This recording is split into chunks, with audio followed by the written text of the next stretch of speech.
फिर हुआ है बात। अभी ना बोल रही है कि कौन पार्टी से नहीं जुड़ा था। किस सीट से चुनाव लड़ेंगी अक्षरा सिंह?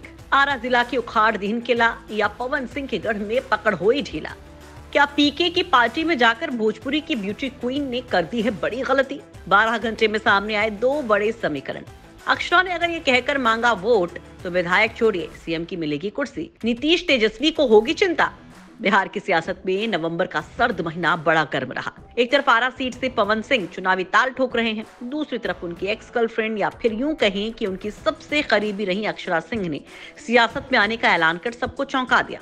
प्रशांत किशोर की जन स्वराज की पार्टी से जुड़कर अक्षरा ने कहा कि पीके जैसा कहेंगे वो करेंगी। तो सवाल ये है कि पीके के कहने पर क्या वो आरा सीट से चुनाव लड़ने को तैयार होंगी? सियासत के जानकार कहते हैं कि अक्षरा पटना सीट से चुनाव लड़ेंगी, लेकिन अक्षरा के करीबी कहते हैं कि उनके आरा जाने की संभावना ज्यादा है और इसकी वजह खुद पवन सिंह है।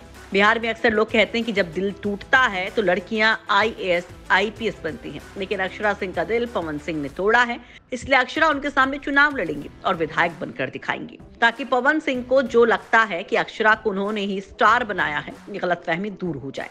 अगर दोनों आमने सामने चुनाव लड़ते हैं तो फिर समझिए कि जनता के लिए ये तय करना मुश्किल हो जाएगा कि अक्षरा को चुने या फिर पवन सिंह को, क्योंकि फैंस तो दोनों की जोड़ी को आज भी पसंद करते हैं। वो अलग बात है कि पवन सिंह ने अक्षरा की बजाय दूसरी लड़की से शादी कर ली और अभी भी तलाक का केस कोर्ट में चल रहा है। पवन सिंह के साथ सबसे बड़ी दिक्कत उनका अक्खड़पन है, जबकि अक्षरा अपनी बातों से लोगों को लुभा लेती हैं। बिहार के लोग भावनात्मक मुद्दों पर ज्यादा वोट करते हैं। आजादी के बाद से अगर बिहार आज तक पिछड़े राज्यों की लिस्ट में शामिल है तो उसकी वजह ये नहीं है कि वहाँ के लोगों को ये समझ नहीं आता कि किसे वोट दें या नेता कैसा होना चाहिए, बल्कि उसकी वजह है कि बिहार के लोगों का भावनात्मक रूप से ज्यादा जुड़ाव रहा है। अगर अक्षरा सिंह पब्लिक के सामने जाकर ये कह दें कि पवन सिंह ने धोखा दिया और बड़ी मुश्किल से मैं इस दौर से निकली हूँ और अब जाकर आपके सामने आई हूँ, तो उन्हें बम्पर सिंपैथी वोट मिल जाएगा और विधायक छोड़िए आने वाले दिनों में सीएम की कुर्सी तक का रास्ता क्लियर हो जाएगा। हालांकि ये इतना आसान नहीं होगा क्योंकि अब दौर बदल चुका है और पीके का जन स्वराज आंदोलन जिस हिसाब से चल रहा है वो ये बताता है कि बिहार के लोग इस बार बदलाव की आस पे हैं।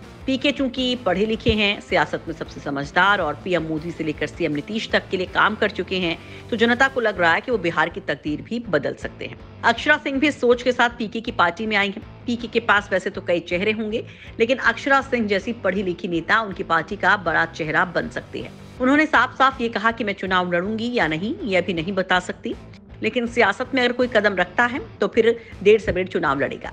लेकिन एक सवाल जो हर भोजपुरिया फैंस के मन में है वो ये है कि भोजपुरी के बड़े बड़े स्टार्स रवि किशन, मनोज तिवारी, निरहुआ जैसे लोग तो बीजेपी में हैं, तो फिर अक्षरा इन सब से हटकर अलग क्यों चली गई? अगर इंडस्ट्री के हिसाब से देखें या फिर सियासत में भविष्य के हिसाब से देखें तो बीजेपी में उनका फ्यूचर ज्यादा सिक्योर था।